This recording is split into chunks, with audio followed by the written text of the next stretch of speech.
ஒரு தேசிய அரசியல் கட்சிக்கு தலைமை தாங்கக்கூடிய தகுதி அண்ணாமலைக்கு இல்லை என்பதை இதன் மூலம் அவர் வெளிப்படுத்திவிட்டார். தமிழ்நாட்டில் பிஜேபியை ஆளுகிற இடத்திற்கு கொண்டு வர வேண்டும் என்கிற நோக்கத்தை நிறைவேற்றுவதற்கு அமித்ஷாவிற்கு கையில் கிடைத்திருக்கிற ஒரு கருவி அண்ணாமலை.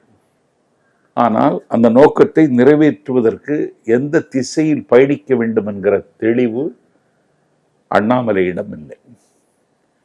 திராவிட முன்னேற்ற கழக அரசை காயப்படுத்துவதுதான் தமிழ்நாட்டின் அரசியல் என்று சொன்னால், இதை நிறைய பேர் தமிழ்நாட்டில் 75 ஆண்டுகளாக செய்து ஏமாந்து எல்லாம் போதும் அப்படின்னு சொல்லிட்டு அரசியலில் துறவரம் பூண்டிருக்கிறார்கள்.